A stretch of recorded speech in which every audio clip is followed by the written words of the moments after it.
مسجد الحرام مکۃ المکرمہ اور مسجد النبوی مدینہ المنورہ سے خطبے کا اردو ترجمہ کے لیے ہمارے سوشل نیٹ ورک کو فالو کرنا نہ بھولیں اور اپنے دوست احباب کے ساتھ بھی ضرور شیئر کیجیے۔ خطبہ جمعہ مسجد حرام بتاریخ 5 ذوالقعدہ 1441 ہجری بمطابق 26 جون 2020 عیسوی بعنوان جن کے دل مسجدوں میں لگے رہتے ہیں۔ خطیب فضیلت الشیخ صالح بن عبداللہ بن حمید، ترجمہ و آواز ثناء اللہ صادق تیمی۔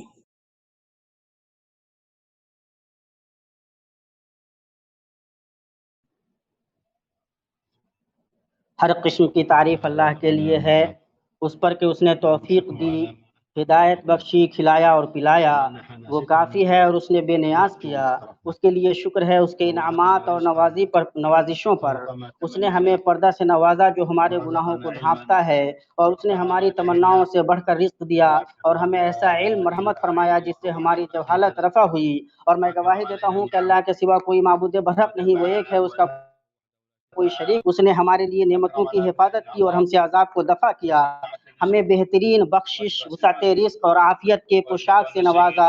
اور میں گواہی دیتا ہوں کہ ہمارے سردار اور نبی محمد اللہ کے بندہ اور اس کے رسول، نبی رحمت اور امت کے چراغ ہیں، اور درود و سلام اور برکتیں نازل ہوں آپ پر، امتوں کے سردار، ظلمتوں کے چراغ، آپ کی آل اور اصحاب پر، تابعین پر، اور تا قیامت درست طریقے سے ان کی پیروی کرنے والوں پر، اور سلامتی ہو۔ بعد اے لوگوں، میں تمہیں اور خود کو اللہ کے تقوی کی وصیت کرتا ہوں۔ اللہ کا تقوی اختیار کرو، اللہ تم پر رحم کرے، اور جان لو کہ حسن ظن کے جیسی کوئی راحت نہیں، اور عاجز وہ ہے جو اپنے نفس کو ضبط نہ کر سکے، اور جس کا اخلاق برا ہو وہ خود کو ہی عذاب سے دوچار کرے گا۔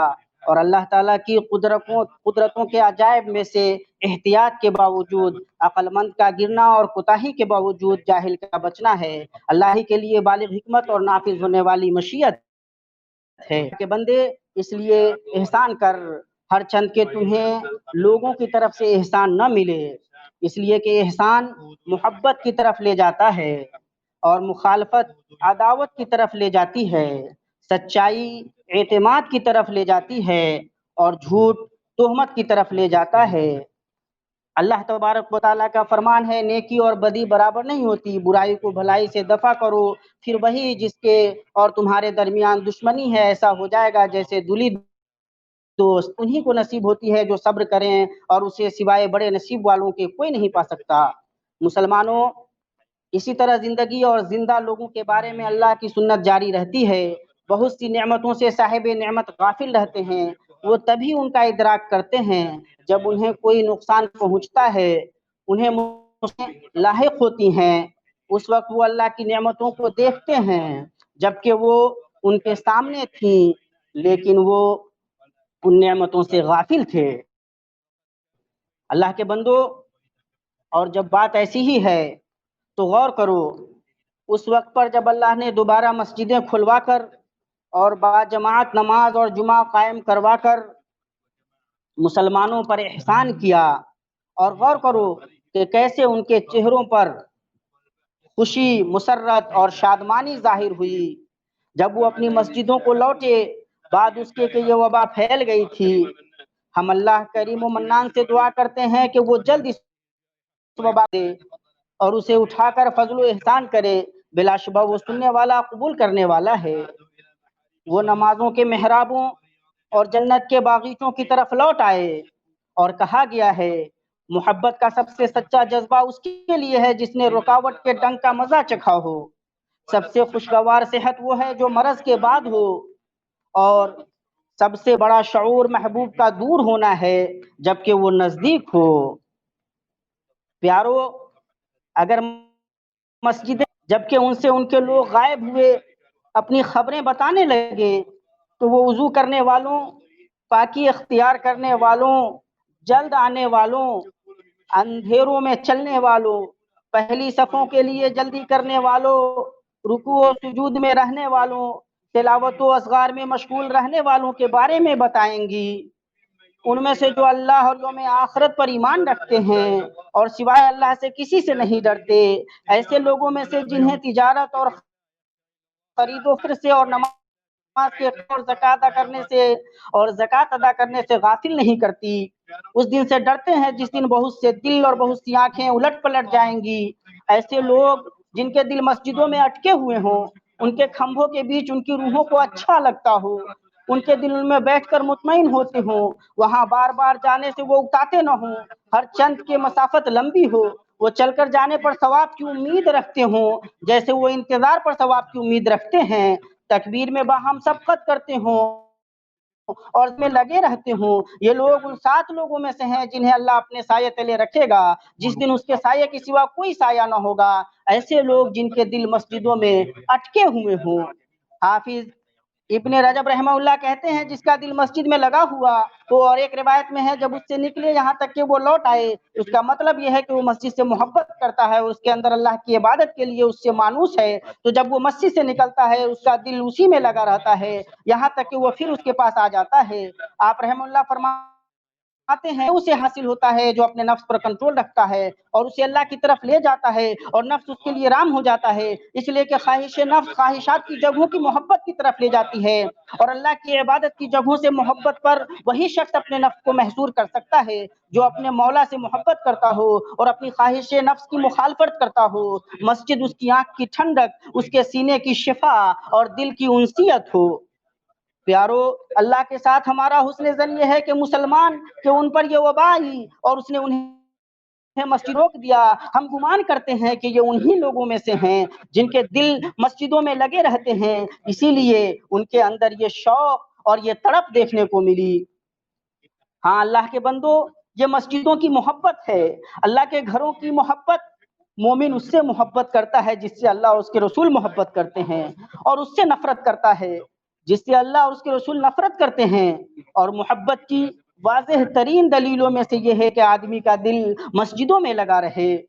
نبی رحمت جماعت کی پابندی اور سدا مسجد کے اندر نماز پڑھنے سے مسجد کی محبت پیدا ہوتی ہے۔ اس کی لطیف و باریک فقہ میں سے یہ ہے کہ علماء نے آپ صلی اللہ علیہ وسلم کے قول معلق بالمساجد یعنی مسجدوں میں لگے رہنے کے بارے میں کہا کہ معلق علاقہ سے ماخوذ ہے اور اس کا معنی شدت محبت ہے۔ اس کا مطلب یہ ہوا کہ اس کا دل مسجد سے معلق ہے، یعنی اس سے شدید محبت کرتا ہے، اس میں جماعت کی پابندی کرتا ہے، ہیبت، چال، نظم و ضبط اور باقاعدگی میں وقار و سکینت کو لازم پکڑتا ہے۔ آدمی تب تک نماز میں رہتا اسے گھیرے رہتی ہے اور فرشتے تب تک اس پر رحمتیں بھیجتے رہتے ہیں جب تک وہ جائے نماز میں رہتا ہے۔ اے اللہ اسے بخش دے، اے اللہ اس پر رحم فرما، اور ایسا کیسے نہ ہو جبکہ اللہ کے نبی صلی اللہ علیہ وسلم نے فرمایا کیا میں تمہاری رہنمائی اس چیز کی طرف نہ کر دوں جس سے اللہ گناہوں کو مٹاتا اور درجات کو بڑھاتا ہے؟ صحابہ نے کہا کیوں نہیں اے اللہ کے رسول؟ آپ نے فرمایا جس وقت ناگوار ہو اس وقت کامل وضو کرنا اور مسجدوں کی طرف قدموں کی کساس کے بعد نماز کا انتظار، یہی رباط ہے، یہی رباط ہے۔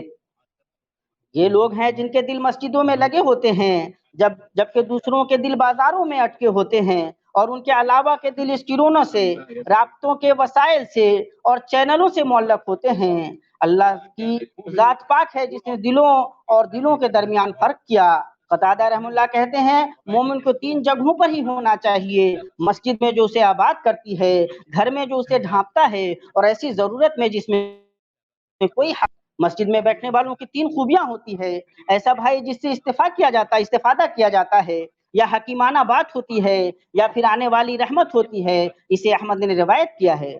پھر مبارک ہو اسے جو اس خوبصورت وصف سے شاد کام ہو اور اللہ اس پر نبی کریم صلی اللہ علیہ وسلم کی جانب سے اس کریمانہ خوبی کا انعام کرے۔ اندھیروں میں مسجدوں کی طرف چلنے والوں کو قیامت کے دن کامل نور کی بشارت دے دیجئے، اور جو مسجد کی طرف صبح و شام گیا تو اللہ اس کے لیے بناتا ہے جب وہ صبح یا شام جائے۔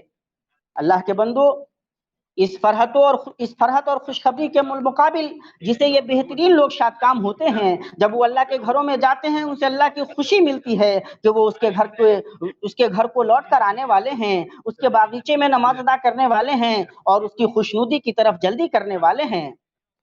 ابو ہریرہ رضی اللہ عنہ سے مروی حدیث میں آیا ہے، انہوں نے کہا کہ اللہ کے رسول صلی اللہ علیہ وسلم نے فرمایا، کوئی مسلمان آدمی نماز اور ذکر کے لیے مسجد کو اپنا گھر نہیں بناتا مگر ایسے ہی خوش ہوتا ہے جیسے لوگ کسی غائب آدمی کے لوٹ آنے سے خوش ہوتے ہیں۔ اسے ابن ابی شیبہ، ابن ماجہ نے روایت کیا ہے، ابن خزیمہ اور ابن حبان نے اپنی صحیح میں روایت کیا ہے، حاکم نے روایت کیا ہے اور کہا ہے کہ شیخین کی شرط پر صحیح ہے، اور اسے البانی نے صحیح کہا ہے۔ حدیث میں وارد لفظ تبشبشا کا معنی یہ ہے کہ ان کی آمد سے خوش ہوا، حشاش و بشاش ہوا۔ اللہ کے بندو، اس کے بعد ان فرشتوں کے اترنے کا وقت اور عصر کی نماز میں حاضر ہوتے ہیں، اور وہ فرشتے جو ریاض الجنہ اور ذکر کے حلقوں میں ہیں، اور وہ فرشتے جو دعائیں کرتے ہیں اور مسجد میں جائے نماز پر بیٹھ کر اللہ کا ذکر کرنے والوں کے لیے مغفر ہیں۔ کی حیثیت مردم ساز فیکٹریوں اور نمازیوں کی صفوں کے بیچ جواں مردی کے کارخانوں کی ہے۔ ائمہ کرام کی محرابوں میں کریمانہ اخلاق بنتے ہیں، مروت کی خصلتیں بنی جاتی ہیں۔ ان گھروں میں جن کے بلند کرنے اور جن میں اپنے نام کی یاد کا اللہ تعالیٰ نے حکم دیا ہے، ہم اللہ تعالیٰ کی تسبیح بیان کرتے ہیں۔ ایسے لوگ جنہیں تجارت اور خرید و فروخت اللہ کے ذکر سے اور نماز کے قائم کرنے اور زکوٰۃ کرنے سے غافل نہیں کرتی۔ مسجد ایمان کا قلعہ اور فضیلت کی تحفظ گاہ ہے۔ یہ نکموں کی خانقاہ نہیں اور نہ ہی بتکلف رہبانیت اختیار کرنے والوں کی کٹیا ہے۔ یہ شاندار قلعے اور حصن حسین ہیں۔ یہ مسلمانوں اور سماج کو برے انجاموں سے بچاتے ہیں، اللہ کے حکم سے بری عادتوں کے راستوں اور خبث و خباثت کے دائیوں سے محفوظ رکھتے ہیں۔ مسجد سماج کا دل، شہر کا مرکز اور مومنوں کے باہم ملنے کی جگہ ہے۔ اس کے اندر رحمتیں نازل ہوتی ہیں، آیتیں بالترتیب تلاوت کی جاتی ہیں، گناہ بخشے جاتے ہیں۔ اس میں اللہ کے اولیاء اکٹھے ہوتے ہیں، اس کے ناموں کا ذکر ہوتا ہے اور اس کی نعمتیں دی جاتی ہیں۔ اور ان باتوں کے بعد اللہ کے بندو، جب بادشاہوں اور بڑے لوگوں کی مجلسوں اور قابل احترام جگہوں میں آواز بلند کرنے، زیادہ ہنگامہ کرنے، حرکتیں کرنے اور غیر ذمہ دارانہ الفاظ ادا کرنے سے بچا جاتا ہے، تو دیکھو اس چیز کی طرف جس سے لے کر اللہ کے سلسلے میں یہ دین آیا ہے۔ ان کے اندر زینت اختیار کرنے، سکینت وقار کے ساتھ آنے، صفوں میں باقاعدگی سے رہنے اور انہیں سیدھی کرنے اور ان کی گردنوں کو نہ پھلانگنے کا مطالبہ کیا گیا ہے، اور ناپسندیدہ بو، آواز بلند کرنے، جھگڑوں اور گمشدہ چیز کے اعلان سے منع کیا گیا ہے۔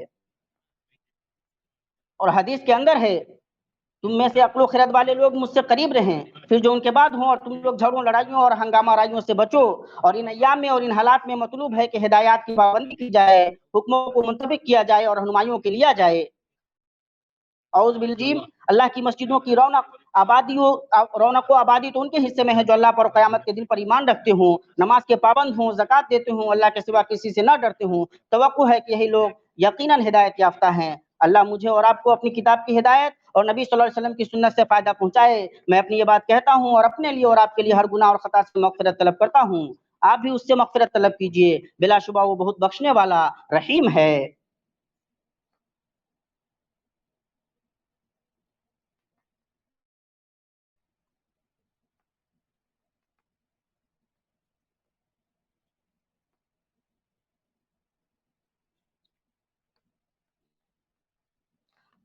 ہر قسم کی تعریف اللہ کے لیے ہے، وہ اپنی تمام مخلوقات پر فضل و انعام کرنے والا ہے، وہ پاک ہے اور اسی کی حمد ہے، کوئی مخلوق اس کا حق ادا نہ کر سکی، اور میں اس کا شکر ادا کرتا ہوں کہ اس نے اپنا رزق کھول دیا، اور میں گواہی دیتا ہوں کہ اس کے سوا کوئی معبود برحق نہیں، وہ ایک ہے، اس کا کوئی شریک نہیں، وہ شریک اور اولاد سے برتر ہے، طرف محتاج ہونے سے بلند ہے، اور میں گواہی دیتا ہوں کہ ہمارے سردار اور نبی محمد اللہ کے بندہ اور اس کے رسول ہیں۔ آپ کو اس نے چنا اور منتخب کیا، اور آپ کی طرف جو وحی کی سو وحی کی۔ آپ پر درود و سلام اور برکتیں نازل ہوں جب تک کہ ان کے ذکر سے زبان اور ہونٹ حرکت کریں، اور آپ کی آل اصحاب اور جو ان کی دوستی اختیار کریں ان پر بہت زیادہ سلامتی ہو جس کی کوئی انتہا نہیں۔ اما بعد مسلمانوں، کسی بھی تہذیب کے دیوان یا کسی بھی ثقافت کے رجسٹر میں ایسا کوئی معلم نہیں جانا گیا جس نے انسانیت کے راستے پر اثر ڈالا اور اسے نجات دی ہو۔ مسلمانوں کی تہذیب میں مسجد، اللہ کے نبی صلی اللہ علیہ وسلم نے اس کی بنیاد رکھی کہ ان کے اکٹھا ہونے کی جگہ، ان کے کانفرنسوں کا مرکز، ان کے باہمی مشوروں کی مجلس اور ان کی باہمی الفت و تعارف کا میدان ہو۔ یہ اسکول، انسٹیٹیوٹ، یونیورسٹی اور ٹریننگ سینٹر ہے۔ اسی کے گوشے میں فیصلے ہوتے تھے، اسی کے سائبان میں مشورے ہوتے تھے اور اسی کے محراب سے قیادت انجام دی جاتی تھی۔ پیارو، سارے عالم میں مسلمانوں کی مسجدوں میں حرمین شریفین سر فہرست، اور اللہ کا شکر ہے کہ ان دونوں، اے اللہ تو ہمارے حکمران کو اور ولی عہد کو اس کی توفیق دے جس میں ملک اور بندوں کی بھلائی ہو۔ اے اللہ تو انہیں توفیق نبی کی سنت اور تیرے کتاب کے حکموں کو نافذ کر سکیں۔ اے اللہ مسلمانوں کے احوال درست فرما۔ اے اللہ حق پہ ان کو باہم متحد کر دے۔ اے اللہ ان کے گھروں میں، اے اللہ ان کے ملکوں میں امن و امان اور خوشحالی کو عام کر دے۔ اے اللہ تو اپنے اس آنکھ سے ہماری حفاظت فرما جو نہیں سوتی۔ اے اللہ ہم تجھ سے مانگتے ہیں عافیت مانگ۔ اے اللہ ہم تجھ سے مانگتے ہیں کہ تو وبا کو اٹھا لے۔ اے اللہ ہم تجھ سے مانگتے ہیں کہ تو ہر ناپسندیدہ چیز کو ہم سے الگ کر دے۔ اے اللہ تو ہمیں برائیوں سے اے اللہ محفوظ رکھ۔ اے اللہ برس سے، جزام سے اے اللہ محفوظ رکھ۔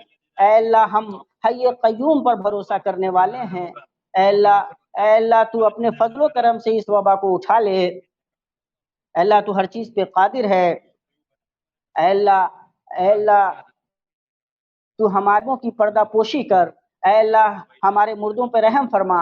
اے اللہ تو ہمارے مریضوں کو شفا دے۔ اے اللہ ہمیں دنیا میں بھی بھلائی دے اور آخرت میں بھی بھلائی دے، اور تمام مرسلین پر اللہ تبارک و تعالی سلامتی نہ ہے، اور ہر طرح کی تعریف اللہ کے لیے ہے۔